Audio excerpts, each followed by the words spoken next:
नमस्कार किसान भाइयों, स्वागत है एक और नई वीडियो में। किसान साथियों, अगर आप नया रोटावेटर खरीदने की सोच रहे हैं तो आज की ये वीडियो आपके हजारों नहीं बल्कि कई बार लाखों रुपए की गलती बचा सकती है।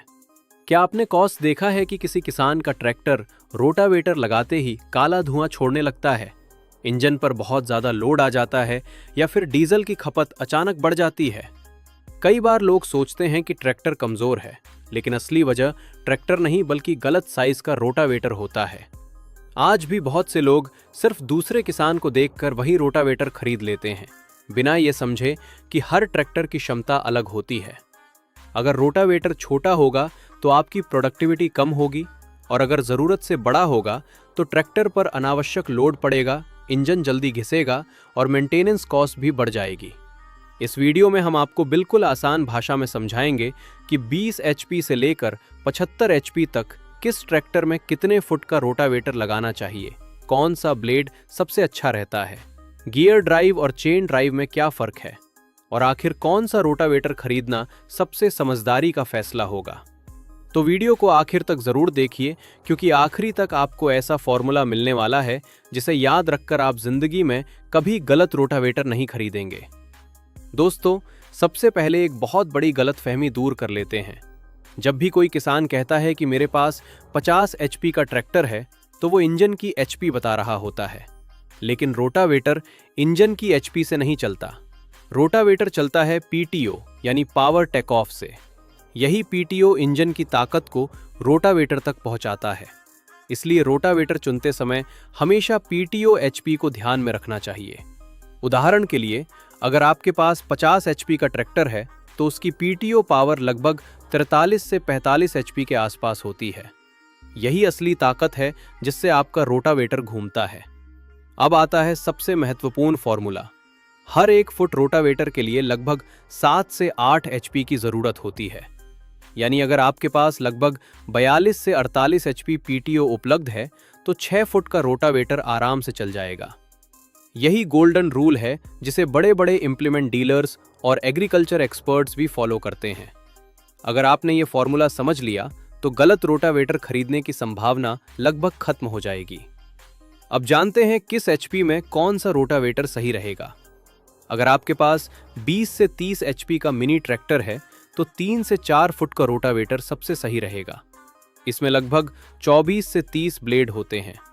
ये छोटे खेत, बागवानी, सब्जियों की खेती और ऑर्चर्ड फार्मिंग के लिए बिल्कुल परफेक्ट कॉम्बिनेशन माना जाता है। वहीं अगर आपका ट्रैक्टर 30 से 35 एचपी का है तो 4 से 5 फुट का रोटावेटर चुनिए। इसमें लगभग 30 से 36 ब्लेड होते हैं। अगर मिट्टी हल्की है तो 5 फुट आराम से चलेगा, लेकिन अगर जमीन भारी है तो 4 फुट ज्यादा बेहतर रहेगा। और 35 से 45 एचपी का ट्रैक्टर है तो दोस्तों यही भारत का सबसे ज्यादा बिकने वाला ट्रैक्टर सेगमेंट है।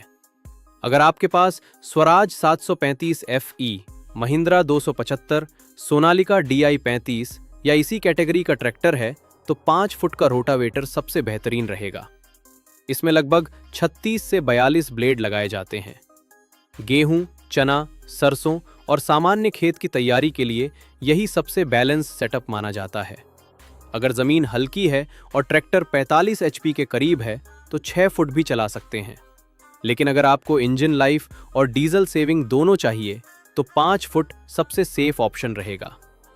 अगर बात करें 45 से 55 एचपी ट्रैक्टर की तो ये सबसे लोकप्रिय कमर्शियल सेगमेंट में आता है। अगर आपके पास Mahindra 575, Swaraj 744, Farmtrac 60, Powertrac Euro 50 या न्यू हॉलैंड 3630 जैसी मशीन है तो 6 फुट का रोटावेटर सबसे शानदार रहेगा। इसमें लगभग 42 से 48 ब्लेड होते हैं। धान की खेती, काली मिट्टी, गीली जुताई और हैवी सॉइल में भी ये कॉम्बिनेशन बहुत शानदार परफॉर्मेंस देता है। आज भारत में सबसे ज्यादा बिकने वाला कॉम्बिनेशन भी लगभग यही है। वहीं बात करें 55 से 65 एचपी ट्रैक्टर की। अगर आपके पास 55 से 65 एचपी का ट्रैक्टर है तो 7 फुट का हैवी ड्यूटी रोटावेटर लेना चाहिए। इसमें लगभग 48 से 54 ब्लेड लगाए जाते हैं। अगर आप कस्टम हायरिंग करते हैं या ठेके पर खेत तैयार करते हैं तो यही सबसे अच्छा विकल्प रहेगा। बात करें 65 एचपी से ऊपर की। यदि आपके पास 65, 70 या 75 एचपी का हैवी ट्रैक्टर है तो 8 से 9 फुट तक का रोटावेटर आसानी से चलाया जा सकता है। इनका इस्तेमाल बड़े फार्म, कमर्शियल एग्रीकल्चर और लगातार लंबे समय तक काम करने के लिए किया जाता है। अब बात करते हैं ब्लेड की। रोटावेटर खरीदते समय सिर्फ साइज देखना काफी नहीं होता, ब्लेड भी उतना ही महत्वपूर्ण होता है। सबसे पहले आता है एल टाइप ब्लेड। भारत में सबसे ज्यादा यही इस्तेमाल होता है। अगर आपके खेत में धान का पुआल, गेहूं के अवशेष या सामान्य खेती होती है तो एल ब्लेड सबसे बेस्ट चॉइस है। यह मिट्टी को अच्छी तरह पल्वराइज करता है और क्रॉप रेसिड्यू को भी बारीक काट देता है। फिर आता है जे टाइप ब्लेड।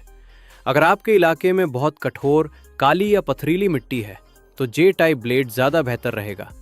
यह मिट्टी में आसानी से घुसता है और ट्रैक्टर पर लोड भी थोड़ा कम डालता है। इसके बाद आता है सी टाइप ब्लेड। अगर आपको डीप टिलेज और बहुत हैवी सॉइल में काम करना पड़ता है तो सी टाइप ब्लेड भी अच्छा विकल्प है। हालांकि भारत में इसका उपयोग एल ब्लेड की तुलना में काफी कम होता है। अब सबसे बड़ा सवाल, गियर ड्राइव ले या चेन ड्राइव? पहले ज्यादातर चेन ड्राइव रोटावेटर आते थे।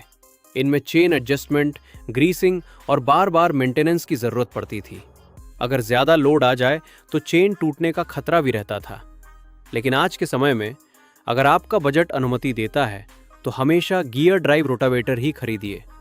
इसमें पावर लॉस बहुत कम होता है, मेंटेनेंस भी काफी कम होती है, हैवी ड्यूटी काम आसानी से हो जाता है और सबसे बड़ी बात, इसकी लाइफ भी काफी लंबी होती है। तो दोस्तों, उम्मीद करता हूं कि अब आपको समझ आ गया होगा कि सही रोटावेटर कैसे चुनना है।